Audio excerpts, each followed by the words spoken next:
오늘 데이트 즐거웠어. 그럼 우리 이제 정산해야지. 아까 저녁밥 값이 4만 원 나왔고 카페에서 2만 5천 원, 영화 보고 팝콘 먹는데 3만 원 나왔거든. 모두 합쳐서 9만 5천 원이니까 내가 좀 더 낼 테니 자기는 4만 5천 원만 보내주면 돼.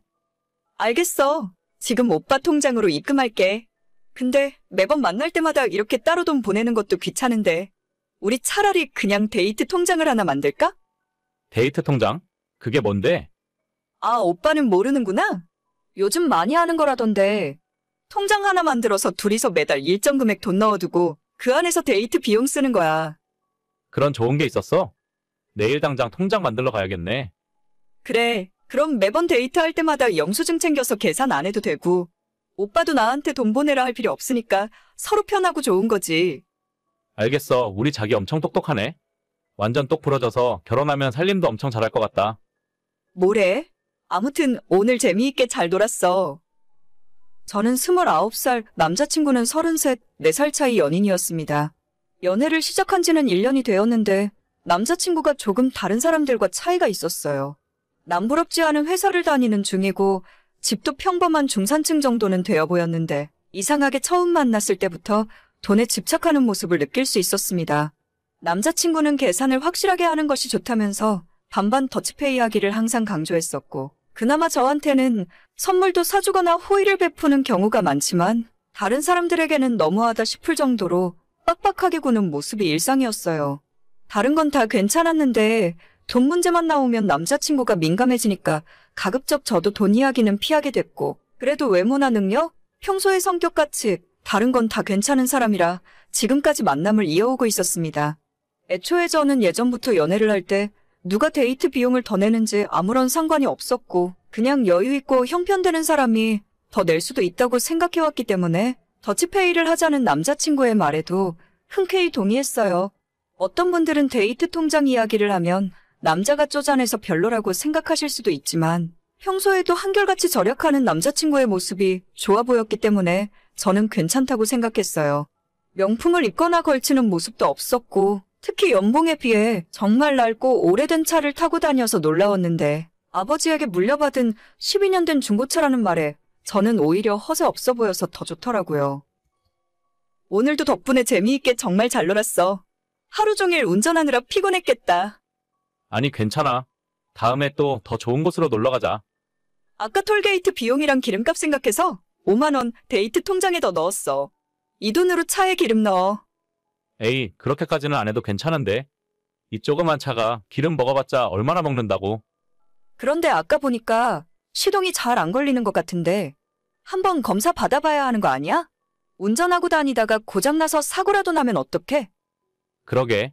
지금까지는 한 번도 이런 적이 없었는데 진짜 한번 정비 받으러 가봐야겠다. 아니면 이참에 그냥 이똥차 폐차시켜버리고 새 차로 뽑을까?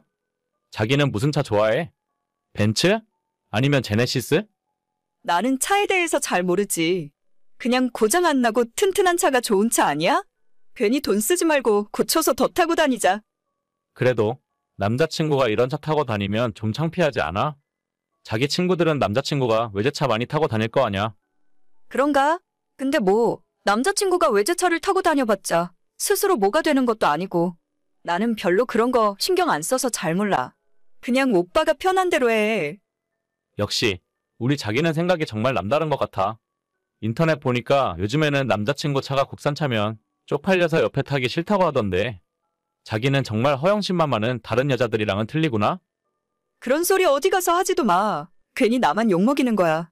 난 그냥 차 같은 건 관심이 없는 거지. 나도 내가 좋아하는 여행 같은 데는 돈 안 아껴. 아무튼 차 정비 한번 꼭 받아봐. 운전하다가 시동 꺼지면 위험하잖아. 알겠어. 그럼 다음에 봐. 이런 식으로 남자친구는 저를 굉장히 검소하고 개념 있는 사람으로 생각했지만 사실 그런 것도 별로 아닌 게 저는 저대로 제가 쓰고 싶은 곳에는 돈을 잘 쓰고 있거든요. 제가 아직 부모님과 함께 살고 있기 때문에 혼자서 자취하는 친구들에 비해 돈을 잘 모을 수 있는 편이고 월급의 반을 저축하고 나머지 반으로 제 하고 싶은 일에 아낌없이 돈을 쓸 수 있어요. 해외여행 다니는 것도 좋아하고 화장품이나 옷과 구두를 즐겨 사기도 합니다. 다만 저는 차에 관심이 없는 것뿐인데 남자친구는 제가 남다르게 개념이 있어서 그런 거라 착각을 하고 더 좋아하더라고요. 성격이 조금 괴팍하긴 하지만 그래도 제 기준으로는 허세 있고 돈 관리 못하는 남자들보단 나은 거라 생각했고 조금 더 만나다 보면 결혼까지 할 수도 있겠다 생각했었죠. 하지만 그로부터 며칠 뒤에 생각지도 못한 일이 일어났고 이런 제 생각을 송두리째 뒤바꿔버리게 되었습니다. 오늘 퇴근할 때 자기 회사 앞으로 내가 데리러 갈게.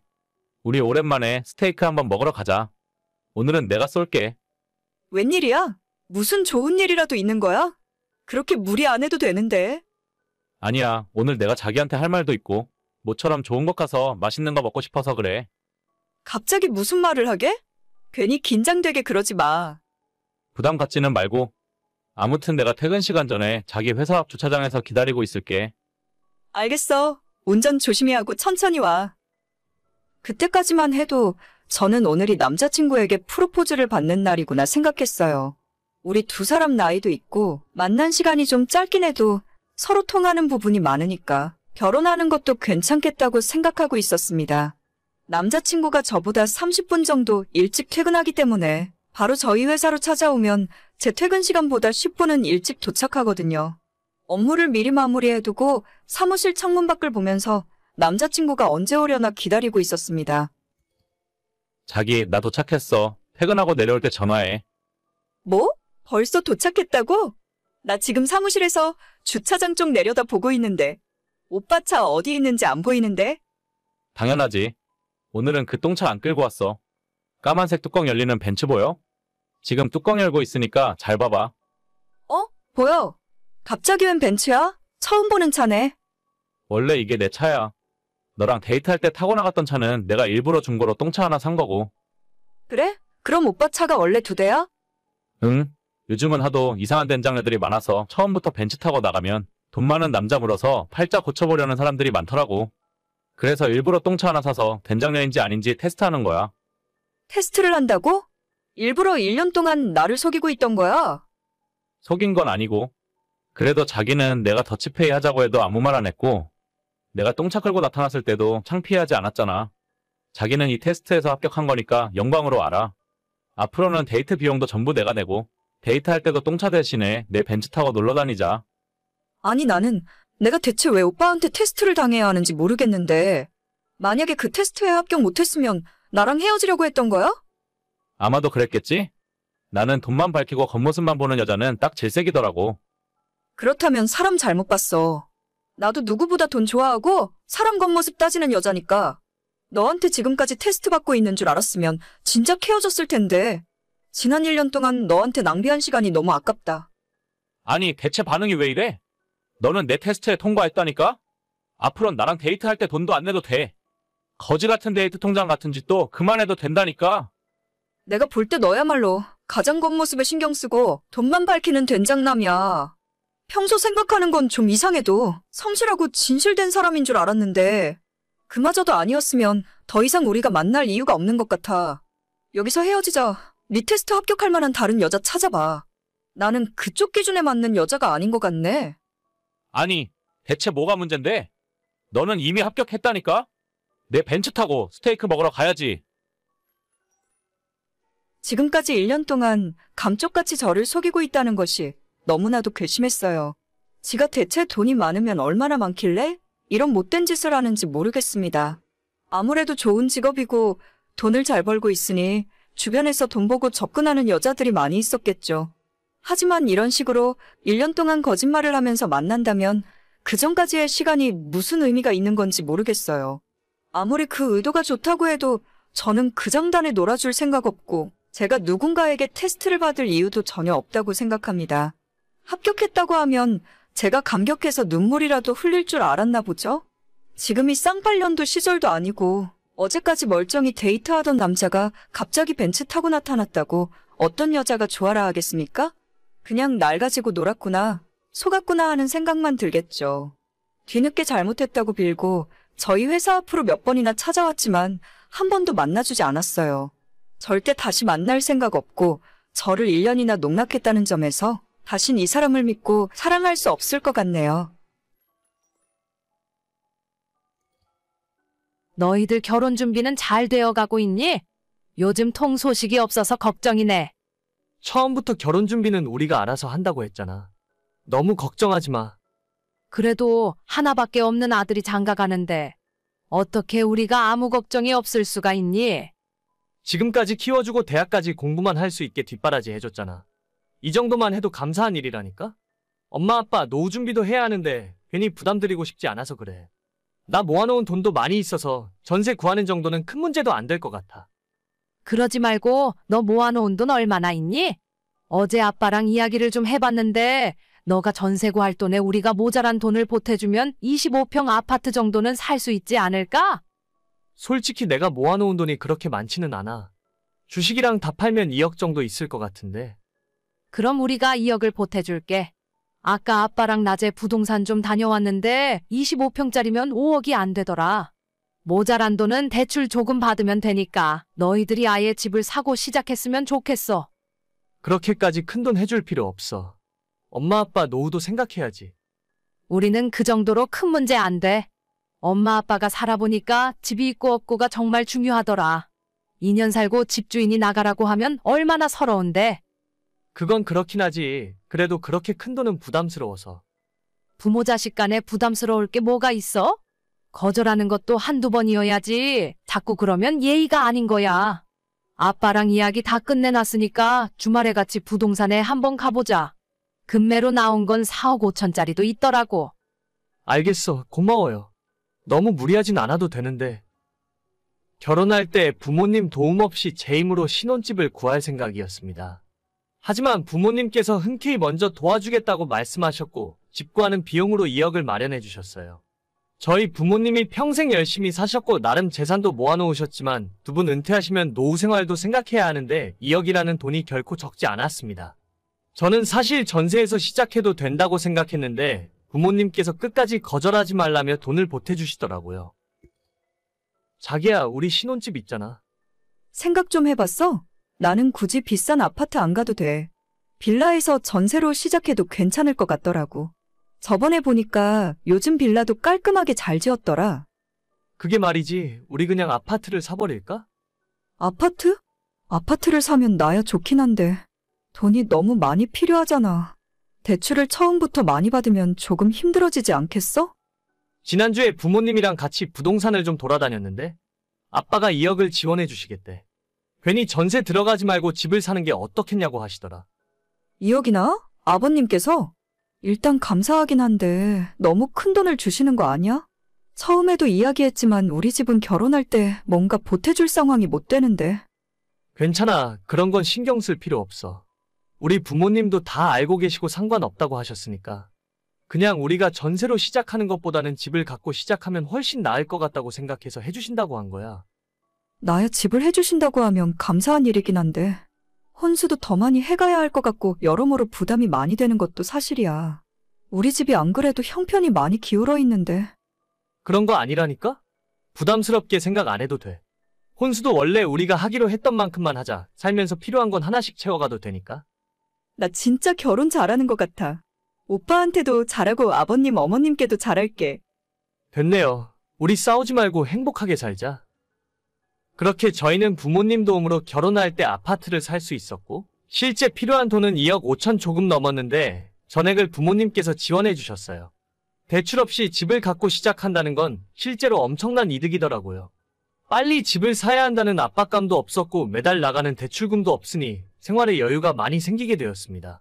게다가 작년에는 아파트 값이 갑자기 크게 오르는 바람에 저희 부부에게 큰 기쁨이 찾아오기도 했어요. 여보, 오늘 아침에 봤어? 우리 아파트 신고가 또 올랐어. 이제 8억이래. 진짜 이게 무슨 일이야? 자고 일어나면 1,000만 원씩 올라있네. 이러다가 우리 부자 되는 거 아니야? 부자는 무슨. 다른 집들은 더 많이 올랐어. 어차피 당분간 이사 갈 생각도 없고 집 팔아도 더 좋은 곳으로 갈 수도 없어. 그건 나도 알지. 그냥 갑자기 집값이 2배로 뛰니까 부자가 된 기분이야. 만약에 그때 아버님 말씀 안 듣고 전세 살았으면 어쩔 뻔했어. 그러게. 진짜 그때 집 안 샀으면 이 동네에서 쫓겨났겠다. 그렇게 생각하니까 갑자기 무서워지네. 당신이 아버님 어머님한테 잘해. 자주 찾아뵙고 식사도 하고 용돈도 드리고. 우리가 이 정도 먹고 사는 건 전부 시부모님 덕분이니까. 알겠어. 그럼 이번 주말에 갈비나 한번 사드려야겠다. 집값이 오른 뒤로 큰돈을 번 기분이었고 부모님은 물론이고 아내와 저도 매일 웃음이 끊이지 않았습니다. 작년에는 집값이 8억을 넘은 적도 있었는데 지금은 조금 내려와서 7억 중반 정도에 거래되고 있어요. 그래도 저희가 샀을 때에 비해 큰돈이 올랐고 항상 행복하고 만족하는 마음으로 지내고 있었습니다. 바쁘니? 잠깐 얘기 좀 할 수 있을까? 괜찮아요. 왜? 무슨 일인데? 너 여윳돈 좀 가진 거 없지? 여윳돈? 갑자기 무슨 일인데? 작년에 와이프 차 바꿔주는 바람에 돈이 그렇게 많이 있진 않을 거야. 한 1억 정도 필요한데 힘들겠지? 1억이나? 대체 무슨 일인데 그래? 엄마 혹시 아빠 몰래 주식이라도 했어? 어휴, 내가 그랬으면 말이라도 안 하지. 너희 아빠가 재작년에 상가에 투자했었는데 그게 조금 잘못됐나 봐. 당장 1억 가져다 막지 않으면 날아가게 생겼어. 그거 사느라고 집담보로 대출까지 받았는데. 골치 아프게 됐네. 일단 은행에 먼저 가서 한번 물어볼게. 집 담보로 잡으면 1억 정도는 금방 대출받을 수 있겠지. 그래, 미안한데 부탁 좀 할게. 일단 급한 불은 꺼야지 어쩌겠어. 걱정하지 말고 있어. 집값도 많이 올랐고 1억 정도는 문제 없을 거야. 부모님이 노후 대비용으로 상가를 하나 구입해놨었는데 거기에서 장사를 하고 있던 세입자와 계약 문제가 생기고 말았습니다. 처음으로 하는 상가 투자다 보니 계약서 내용을 제대로 이해 못한 저희 부모님 잘못이었죠. 누굴 원망할 수도 없고 일단 급한 불은 꺼야 하니까 은행에 집을 담보로 1억을 빌려서 드리기로 했습니다. 여보, 아까 들어서 대충 상황은 이해했지? 집을 담보로 대출을 좀 받아야 할 것 같아. 일단 무작정 대출 받기 전에 아버님한테 상의를 해보는 게 어때? 괜히 빌려줬는데도 해결이 안 되면 더 큰일이잖아. 아니 그런 상황이 아니야. 지금 1억에 빨리 해결하는 게 낫지. 질질 끌다가 일 커지면 법원까지 가야 할 수도 있어. 그래도 1억이 작은 돈도 아닌데 갑자기 대출 받는 건 좀 그렇지 않아?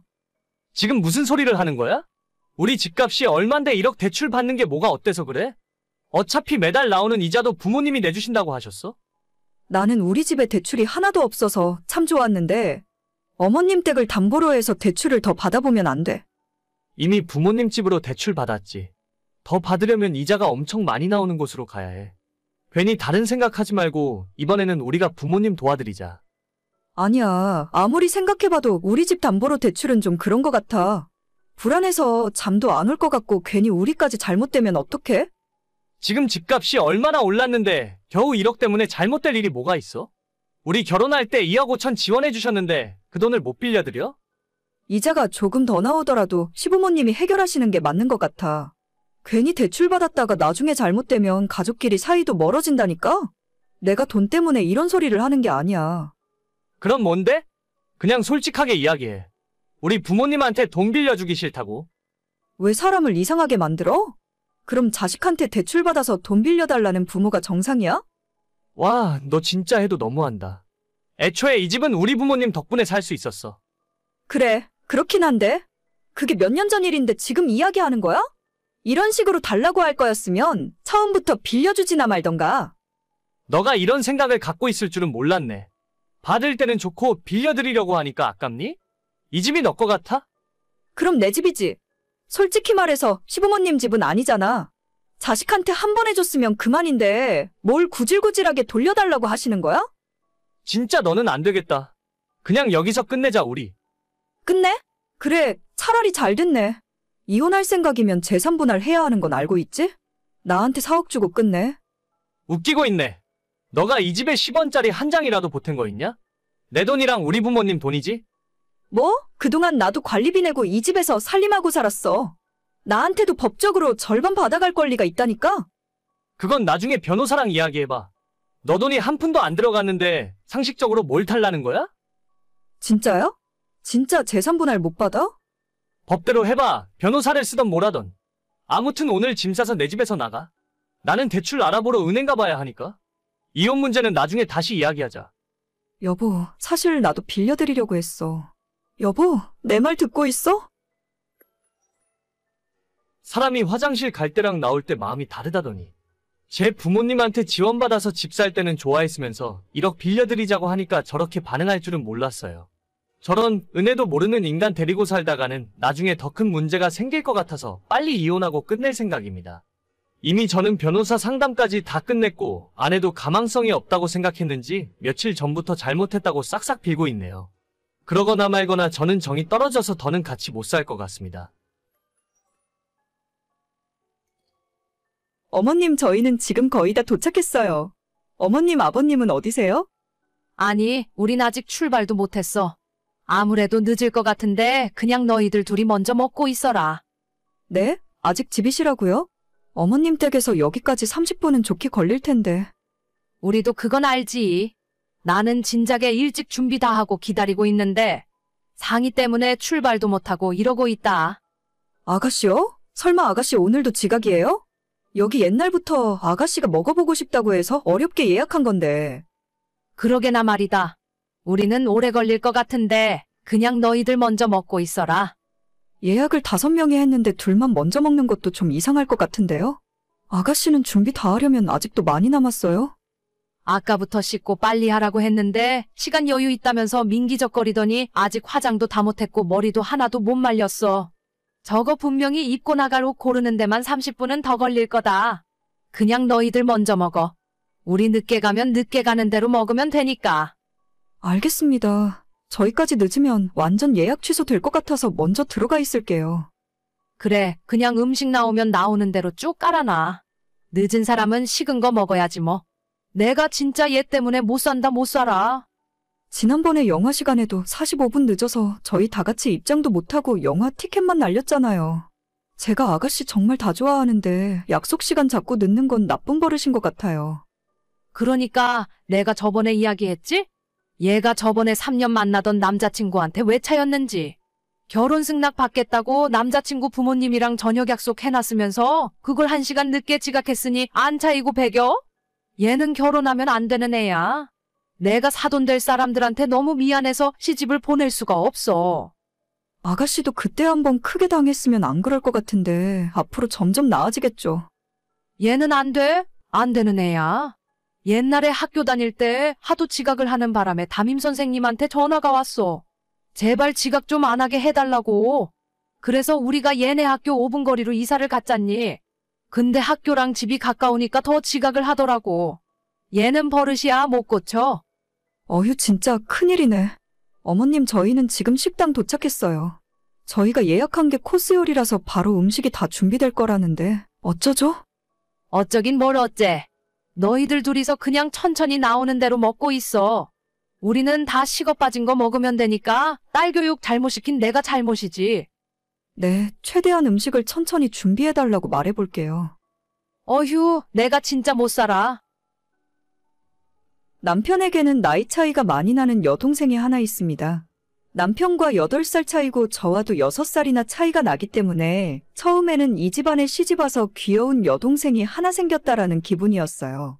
집안의 막둥이라 그런가 조금 이기적이고 배려하는 성격이 부족한 것 같았지만 아직 어리니 그럴 수도 있다 생각했었죠. 그런 사소한 것보다 정말 큰 문제는 신우의 시도 때도 없는 지각하는 버릇이었습니다. 이미 회사도 2번이나 지각 문제로 해고당한 경력이 있고 무슨 약속을 하건 30분 늦는 건 기본이에요. 기다리는 사람들은 애가 타고 몸이 달아도 정작 본인은 천하태평이고 하나도 서두르지 않는다는 점이 더 화가 납니다.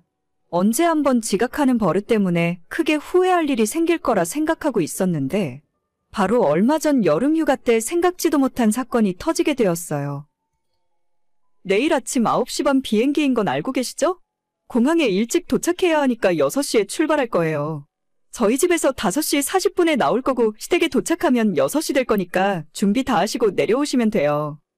그래 알겠다. 6시 전까지 준비 다 해놓고 있을게. 여권도 다 챙기셨죠? 오늘 주무시기 전에 빠진 건 없는지 다시 한번 체크하세요. 우리가 해외여행 한두 번 가는 줄 알아요? 새언니 아무 걱정하지 마요.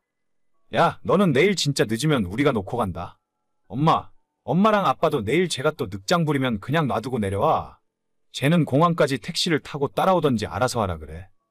뭐? 오빠 지금 말 다 했어? 내가 늑장 부리긴 언제 늑장 부렸다고 그래? 너가 그런 게 어디 한두 번이냐? 이젠 지긋지긋하다. 너 맨날 지각하는 버릇 때문에 회사도 잘리고 만나던 남자한테도 차였잖아. 내일 모레면 나이 30인데 진짜 이제는 정신 좀 차리고 살아라. 와, 진짜 말 심하게 하네? 내가 늦으면 뭐 얼마나 늦었다고 그래? 그리고 내가 늦게 다녀서 오빠한테 피해준 거 있어? 피해준 게 없긴 왜 없냐? 내가 하나하나 다 얘기해줘.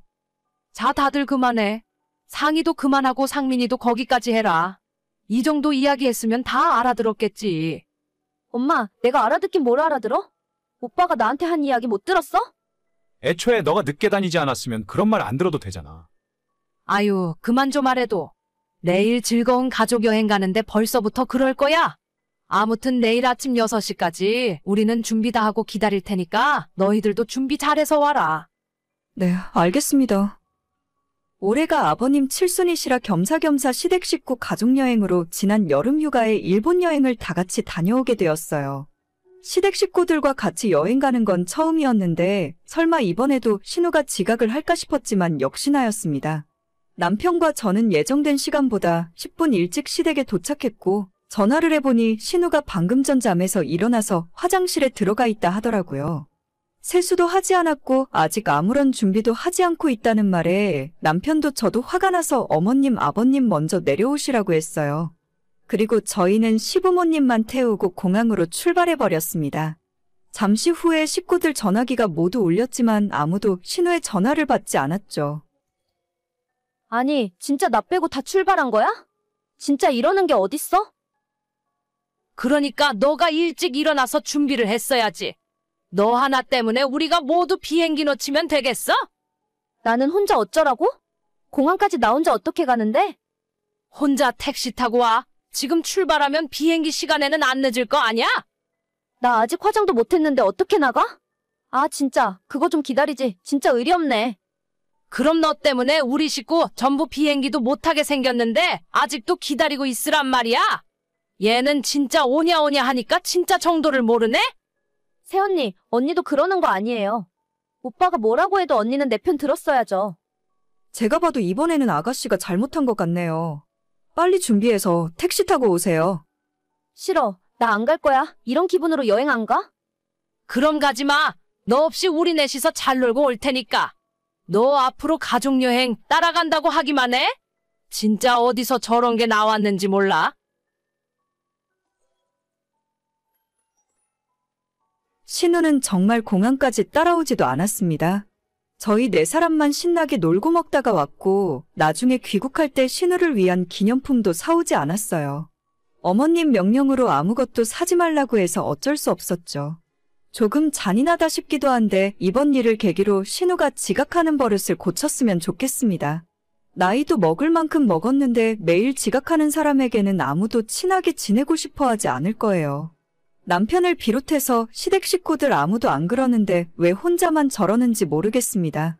일단 저희 남편은 앞으로 신우와 식사 약속조차 하지 않겠대요. 저도 약속 우습게 알고 늦는 사람은 정말 싫어하기 때문에 따로 만나고 싶지 않네요. 오늘의 사연은 여기까지입니다. 구독과 좋아요, 알람 설정은 많은 힘이 됩니다. 다들 행복하시고 좋은 하루 되세요.